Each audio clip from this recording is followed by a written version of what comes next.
Good morning, good afternoon, and good evening to our global Nimble community. My name is John Farrar, the CEO of Nimble, and I want to welcome you all here today for a pretty special presentation with a very dear friend of mine, Brian Solis. Brian, say hello to the audience. Hello, everybody, and hello, John. Can you go to the next slide, please? Of course. So, Brian is a futurist. He essentially lives on the cutting edge of life and technology and social, and he synthesizes that into the future, and then he spreads that gospel to others through his best-selling books, which I highly recommend that you read, as well as the speaking engagements that he does, and we're lucky enough to have him here today. What he does is he humanizes technology and its impact on society and business to help us gain new perspectives and insights. And next slide, please. My name's John Ferrara, and I'm a relationship guy. I love people. I love connecting with people. I think we're on this planet to grow by helping other people grow, and I'll talk more about that later. So, Brian, why don't you take us through the agenda? So we called an audible right before we started, so I might add a little special bullet, but later in the presentation. Today, we're going to look at the difference between customer empathy and customer centricity. And that was inspired by a good friend of ours, Paul Greenberg. And it's this idea of looking at people for who they are, how they behave, their interests, and not necessarily looking at how we can simply adapt or modernize systems to today's times and trends. It's really about taking the human-centered approach. And when we do that, it helps us kind of see how digital Darwinism is affecting markets differently than, say, how we see the challenges that we have to face with budgets and politics and egos and what have you, but how this human-centered design is going to allow us to really deliver value and experiences that people love. And then, the bonus conversation is that in the last year specifically, I've branched out my work. Because of that human-centered design, I realized that people are going through a very profound moment in their lives. And so when you take the customer hat off and you just look at the human being and how they go through their day, whether they're just simply trying to express themselves or consume information or share ideas or opinions or make a decision about what to buy, these are certainly really interesting times. And John, if it's okay with you, I can just kind of kick things off. Let's go. All right, rock and roll. So on that note, I believe that now is one of those moments in life where, gosh, there's so much to learn. Every single day, it's almost like there's a new technology, there's a new trend, there's a new world event, and it can be overwhelming. I also believe, though, that because of all of those things, this might need us to unlearn a lot of the things that got us here, a lot of the things that made us successful, which is super counterintuitive. Believe me, I know, because I've spent the last 2 years specifically really unlearning quite a bit of the things that that kind of got me here. And that unlearning kind of sets the stage for innovation, and not just innovation in technology or innovation in customer experience or innovation in engagement. I mean, innovation in starting with mindset and perspective, and even emotion, what you feel and what you allow yourself to feel because of what you see differently. It's transformative, and I think it's going to be a full journey for you. Hopefully, not too much of a spoonful, but I'll be ready for your questions, and I'm definitely looking forward to the part where I get to talk to my good friend John. We live in a time many of you have heard me talk about in the past, of digital Darwinism. And this is what's really important. This is the digital anthropology in my work, which allows me to play out the future in ways that allow us to reshape it today. And that is, digital Darwinism isn't just all about disruptive tech. It's really about how that technology is changing markets, changing us, affecting us as humans, affecting us as customers, affecting us as executives or decision makers.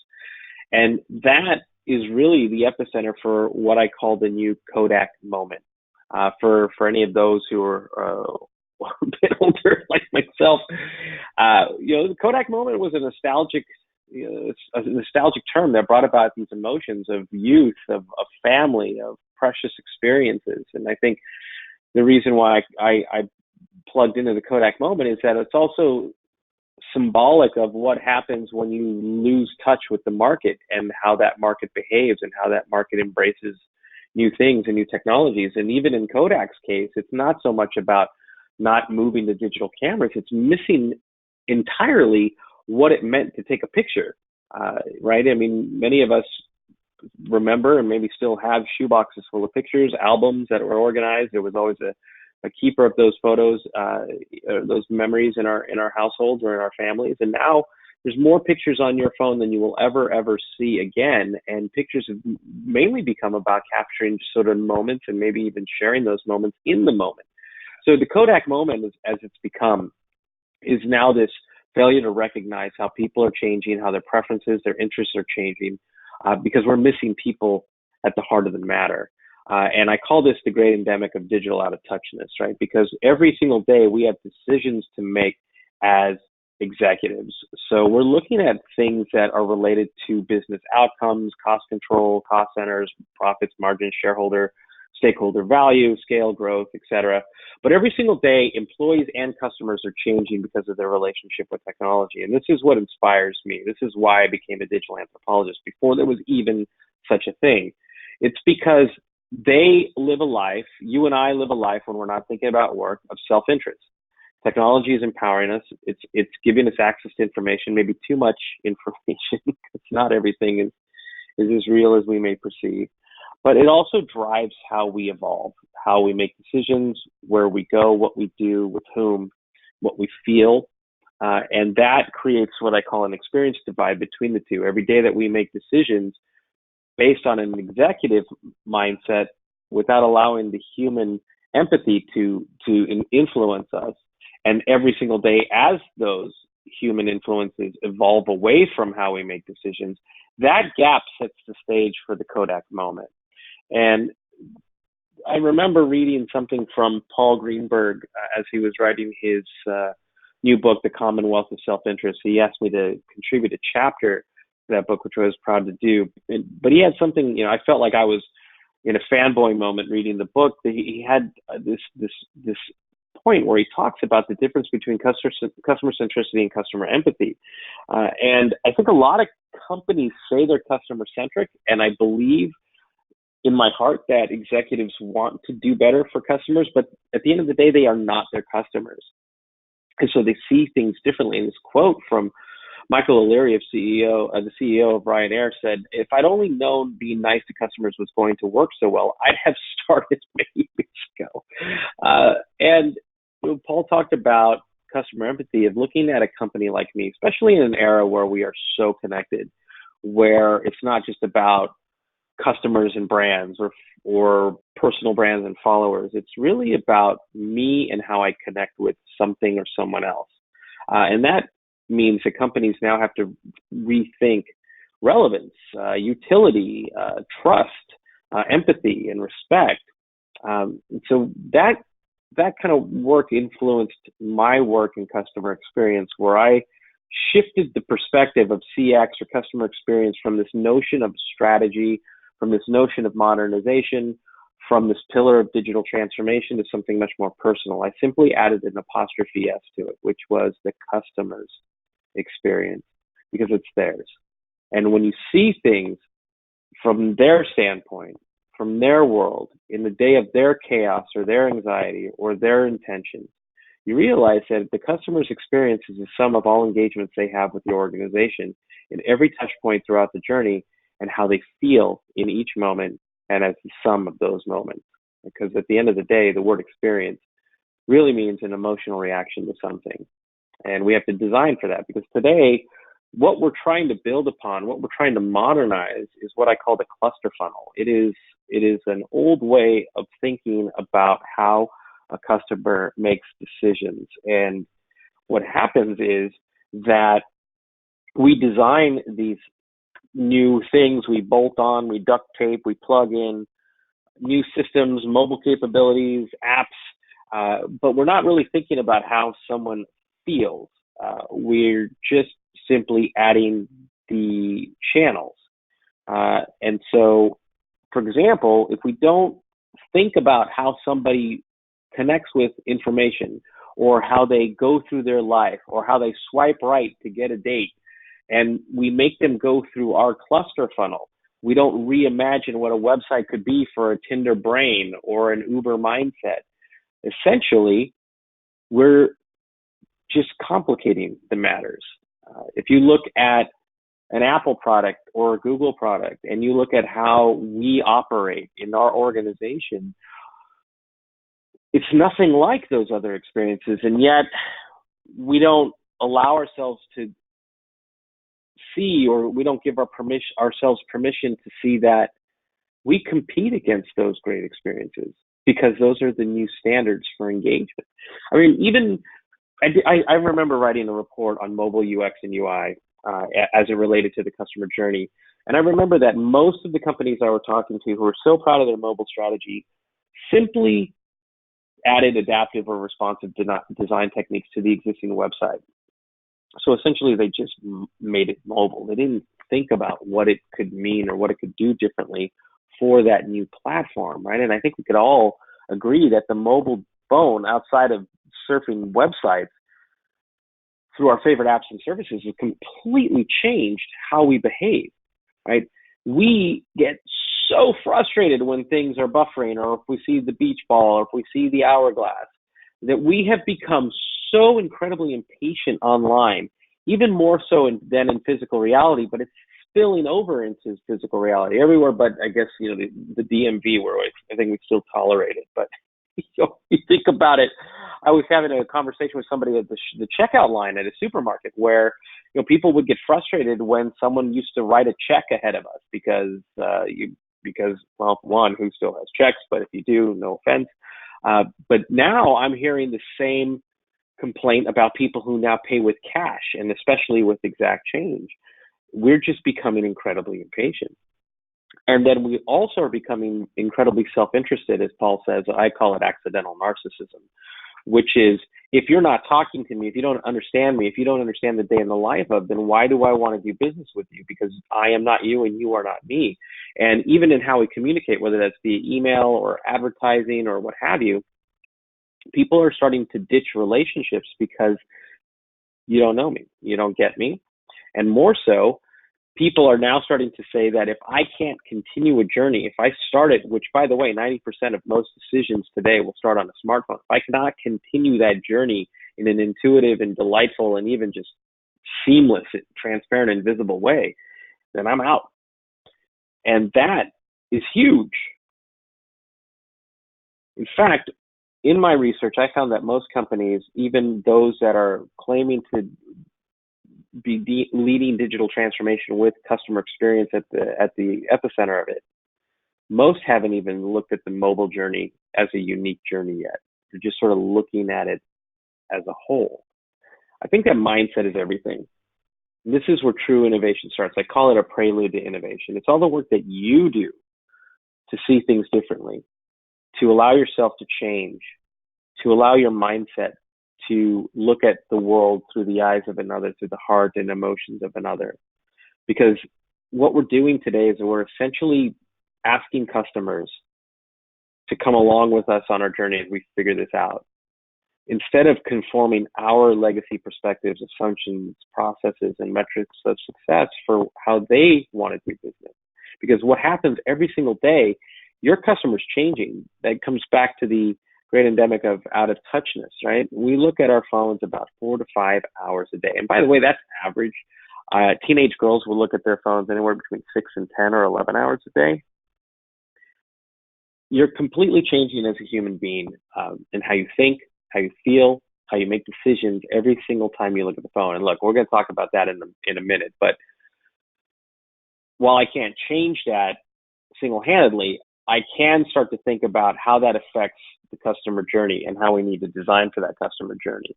Because there's some of us who will look at this picture and say, this is ridiculous. And there's a whole world of customers, regardless of what age they are, that this is just their reality. This is what you do at dinner. This is what you do at movie theaters. This is what you do at a party. This is what you do waiting for a train or a bus, or on the train or on the bus. And that is because we are wired to engage. In fact, I talk about, everybody's always talking about how Wi-Fi needs to be on Maslow's hierarchy of needs. It's more than that. It's this idea that if we're not connected, we're literally not connected. And it creates this new sense or this new opportunity for what connectedness could look like. In fact, this is a real sidewalk in China. I have all kinds of crazy examples of urban planning that are trying to redesign physical spaces for people who are just simply not paying attention to the world around them. And you would think that people would want to save their lives. We could joke about natural selection, but at the end of the day, this is a physical manifestation of what the new customer journey has to look like. It has to look so different than what it looks like today. It has to cater to this new mindset, these new behaviors, because essentially what's happening is that this world of accidental narcissists is just that people expect more. They have access to more information. They're making critical decisions on their mobile phone, not just on small appliances or things like going to Amazon. They are buying houses. They are shopping for cars. They are shopping for universities through their mobile device, and they rely on their peers to help them make decisions. If they use their favorite app like Uber or DoorDash, or in my case, Filled, which is gas delivery to wherever your car is, once you taste an experience like that, once you taste convenience and personalization, once you can have something on demand, regardless of what it is, once you shop at Amazon and have something delivered to you through Prime in not just 2 days, but 2 hours. I have an Apple store that partners with Postmates here in Palo Alto, where I can order anything from Apple and have it here in an hour and pay $6 for that convenience. Once you have that experience, you're not going back. That becomes the standard for which you want to do business across the board, whether it's retail, whether it's business to business, whatever it is, because we're human beings. We love what we love. And I talk about this in sort of this pithy but honest way, which is we live in an on-demand economy, a services economy, a personalization economy, a sharing economy, where all of those things share that impatience is a virtue, right? And these are the pillars of all of these economies that are sort of mashed together, which is it's choice, it's immediacy, it's convenience, it's accuracy, it's experiential, it's integrated, it's personalized, and it's always mobile first.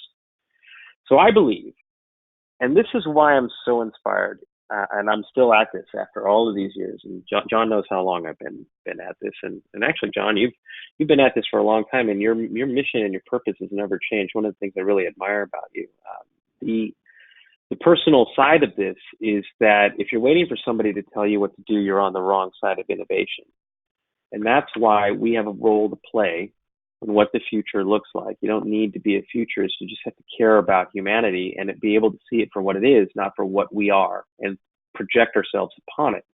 There's what we think people value, there's what they value, and over the course of time, where to start is the overlap between the two. Where to excel and where to truly innovate is when you go to the right side of this. And I think that's the true purpose of a touch point. And as my colleague Charlene Lee calls it, a trust point. Because every moment you touch a customer, it is a moment to do something new, to show empathy, to create new value, because that's what innovation is, creating new value. Iteration is doing the same things better. To build trust, to enhance the journey, and to learn, right? So that you can be inspired to create new products and services that do the above repeatedly over time. Because it allows you to think about the journey not as a cluster funnel, but as a contextual experience, moment by moment. What would I do if I was this person? What would I want to see? So that I can start creating those touch points, creating the content, creating the journey that maps to their expectations and what it is that they value.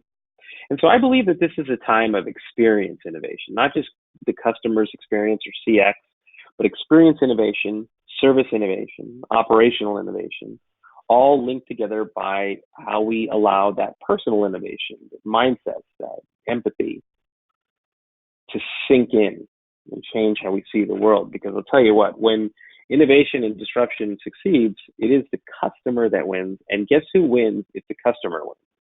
You win. This is ROI.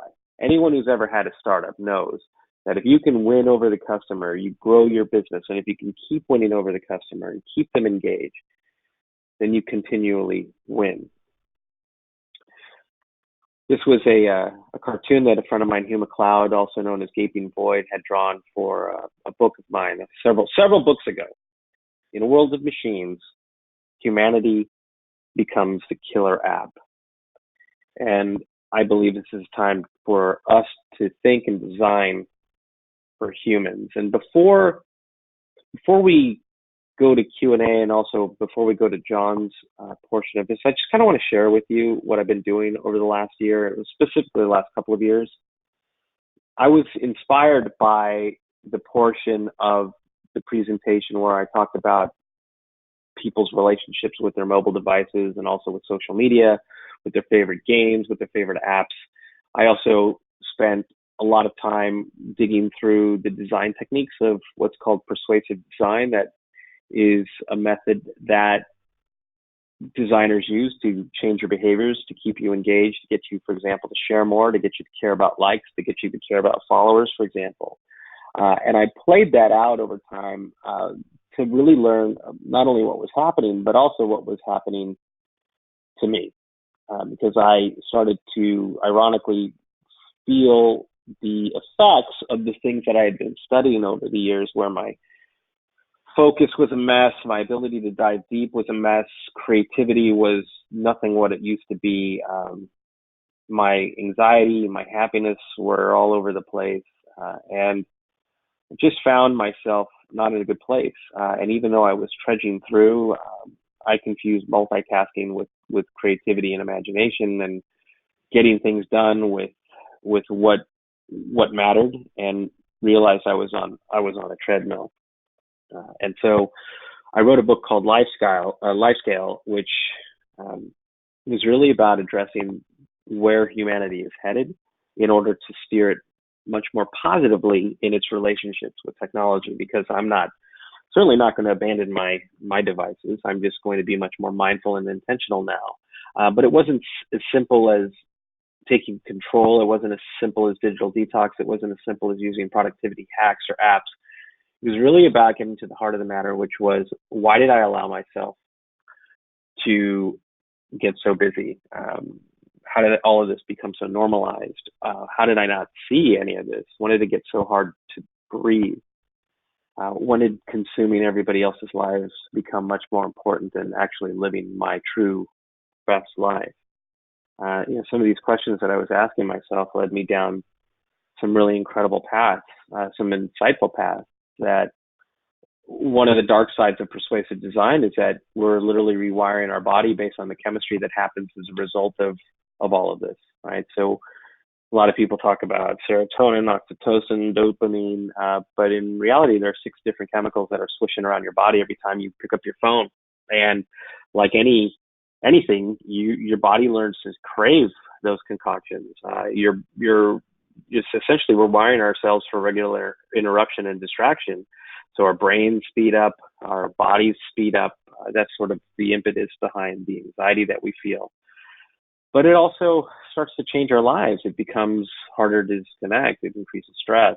We lose sleep. In many cases, we're affected. Our self-esteem is affected. We lose empathy. I mean, especially now in politics. I mean, this is just, I think empathy is gone. But also think about how quickly a world event is out of mind because of the next thing. And also our depth is also known as flow. So our ability to be great in whatever, whether it's sports or art or music or writing, whatever that is. And essentially our attention, look, the attention economy is nothing new, but I'll tell you right now that there's never been anything like this. I've been at this for a long time.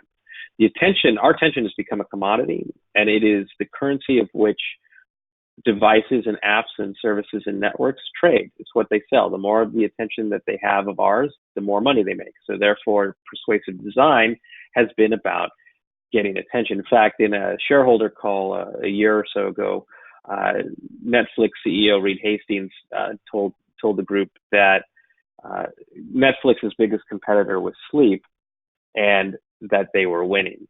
And so if you think about cigarettes in the early days, we just didn't understand what these indulgences did to us. And we didn't realize that they were actually addictive. And we didn't really have the information. We still don't really have all the information, at least at a public state, around the health effects on our bodies, our emotions, our psyches, and everything that goes along with it. And look, I could spend hours on this, but I just want to give you at a high level. When I started doing the research about why my state of the world was what it was science, right? If you're giving yourself to the dark side of persuasive design, and you're giving yourself to how those designs affect the chemicals in your body and also rewire your brain through what's called neuroplasticity, a lot of bad things play out over time, and without understanding what's happening. And think about it, we've had smartphones for over 10 years now. So it's 10 years of evolution that's happening to each and every one of us. And it's happening to two different groups differently. There's the analog to digital, and then the digital only, who only know the world like this. And so you have these two disparate groups that need help. We all need help. And so I want to just kind of leave you with that. I'm sure John and I will talk about it in a little bit, but I think this is a real opportunity as you gain customer empathy, but to also gain empathy for humanity, so that you can create value knowing what people are feeling and languishing with internally, so that when they do connect with you, they feel something great, and they feel like they want to, it's called reciprocity. They want to keep coming back and giving you something back in return for what you're giving them. So with that, thank you very much for your time and attention. And John, I'll turn it over to you, and maybe the ball can get passed back over to you as well. Brian, I'll just grab the ball real quick just to make it simple. But, Brian, normally I would kibitz a little bit during somebody's presentation, but I have to say I was enthralled.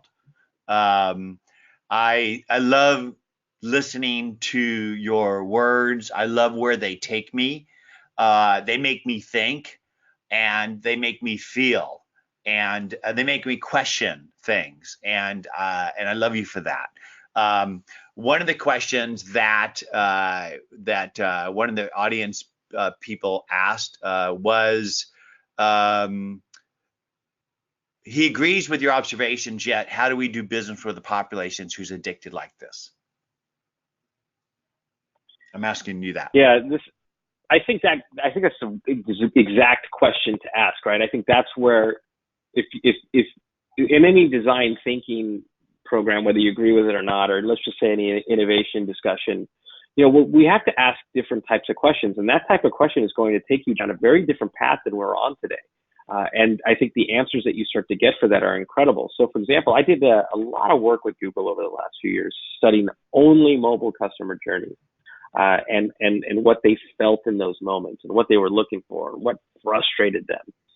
And even before getting down to their inner personal values, their spirituality, their self-esteem, even before getting there, the mine of riches that were dug out just from there were to introduce value in real time, right? Just to fix what was broken was unreal. And you sort of by default, just fixing those or introducing those things that were missing, we're already starting to answer that question. Beyond that, I think the psychology of customer behavior and understanding what a day in the life is for them is profound, and can lead to also seeing new opportunities for that customer journey to fix and also introduce new things that are missing differently. But I would highly suggest, if even just getting started on fixing what's broken right now, based on those increased or heightened expectations or preferences. So one of the things that I saw recently in the news, Brian, was 200 global corporations signed a pact that said that the shareholder isn't the person that they serve specifically, that there's a constituency around the business that they need to start serving. That includes their employees, their suppliers, their customers, et cetera. And what's interesting about that is I think that in the 50s and the 60s, we actually did serve the constituents, that basically companies began to serve a broader audience, that the benefits that they were giving to the employees and the safety things they were building into the products, et cetera, was really showing an enlightened company. But then there's a guy, I forget the name of the guy, who came out with the fact. He was an economist at the Chicago University or whatever. And he basically said, look, if you're not serving the shareholder and you're not profitable, then nothing else matters. And raiders started to raid companies and started to force companies to really just serve the shareholder.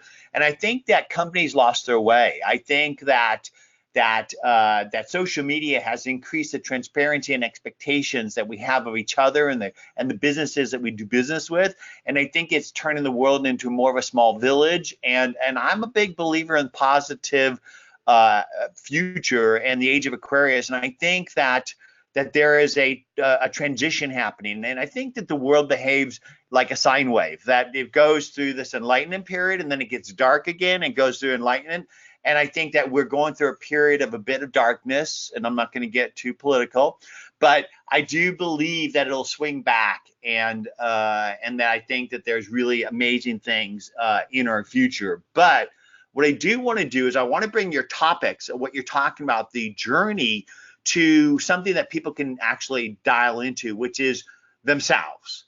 Because I think that people don't buy great products, they buy better versions of themselves. And I think that the topics that you're talking about are not only applicable to companies, but to people. And I think that if you take a look at, everybody talks about, the value of your brand and your network and how it's critical in order to build and nurture that. And I encourage anybody listening to this to Google themselves, and because ultimately people are going to Google you when they do business with you, and to consider the value of the relationships that you build every day. Why do you reach out to other people? Why are you building relationships? And that ultimately gets down to, what is your purpose in life? And I, after selling gold mine at 40 years old and retiring and being able to spend 10 years raising 3 babies, in that process of time, I also got a head tumor and almost died. And in the process of getting healed and going on my spiritual journey, I came to a simple conclusion about my purpose in life.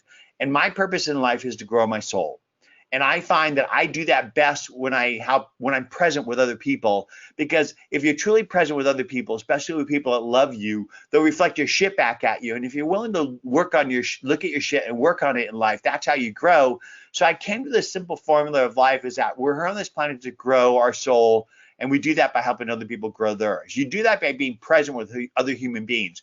Put down your effing phones, actually look people in the eye and give them the best gift you can, your presence, at least a smile. How many times you've been in a register and watched people basically not even paying attention, and they're on their phone and they're not entering the credit card stuff that they should be doing because they're so disconnected. And ultimately, it gets down to a simple philosophy of life.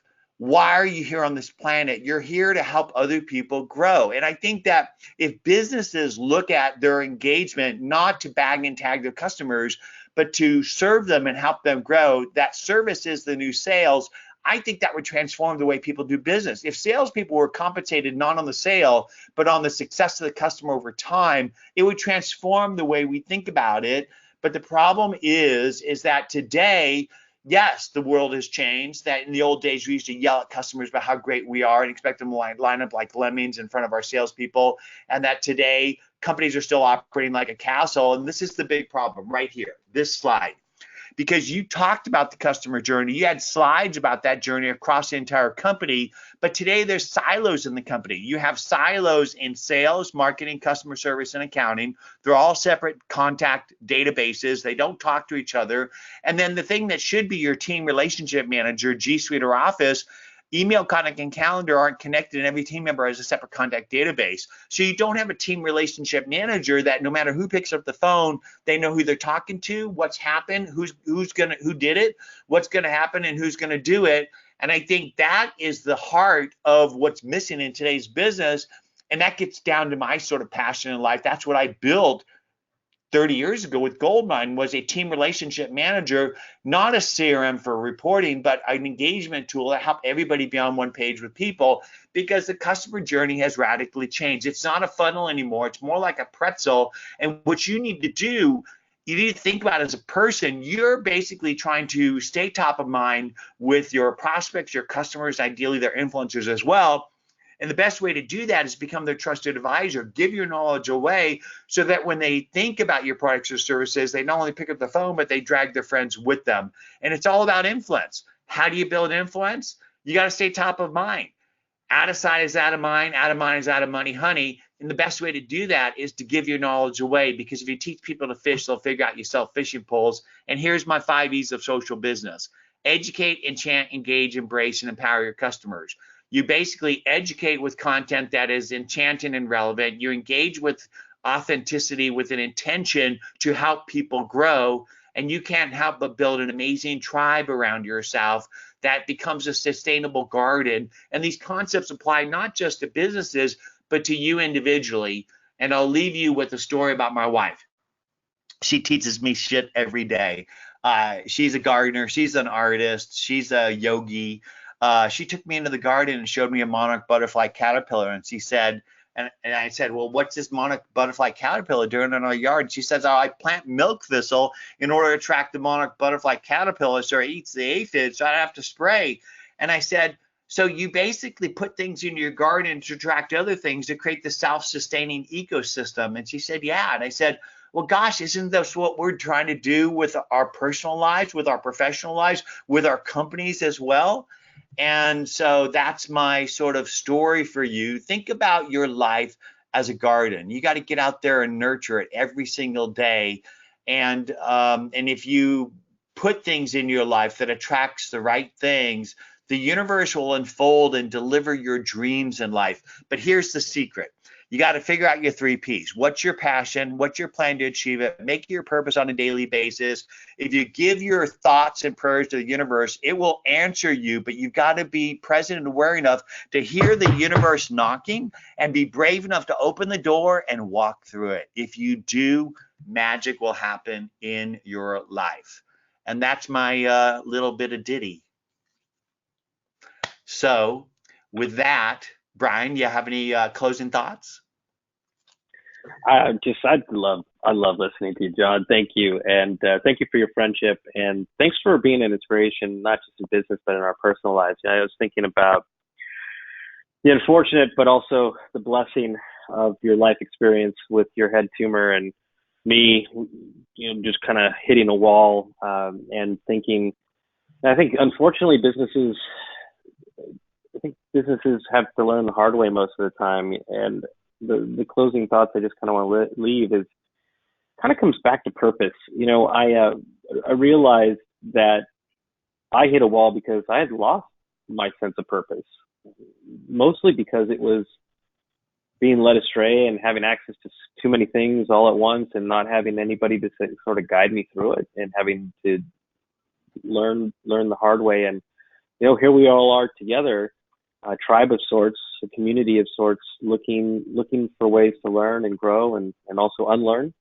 And I think we're sharing our life experiences with you so you don't have to hopefully have one of those moments where you have to have there's the aha moment where you had an idea or an epiphany and you decided to chase it, and the uh-oh moment where you had no choice but to do something differently. So maybe this could be your aha moment. Yeah, Brian, I think that people look at you and they see an amazingly successful guy who's extremely confident, and you get up there on stage and you command it. But if they actually were able to go to your home and be with you in your quietest moments, they would see that you're just like them, that you question shit, that you fear stuff, that you worry about things, that you struggle every single day. And I want to tell anybody listening to this today, they see me as a successful entrepreneur who's built 2 global companies. Look, life is like a Beethoven symphony. There's high and there's low notes, and you can't have either without having the other. I think it was Buddha who said that most of life's pain comes from grasping on the things that you don't have or averting things that you don't want. And I think that if you were just accepting of all of life, the highs and the lows. And don't grab on to the highs because they won't be with you forever. And don't worry about the lows because they won't be there forever either. It's just part of the flow and natural cycle of life. And so we've been to the church of Brian and John today. We learned a little bit about customer journey. We learned a little bit about your own personal life and journey, and about your purpose in life. And I'm gonna ask you to take a moment at the end of this presentation and think about, what is your purpose in life? Who is it that you're serving?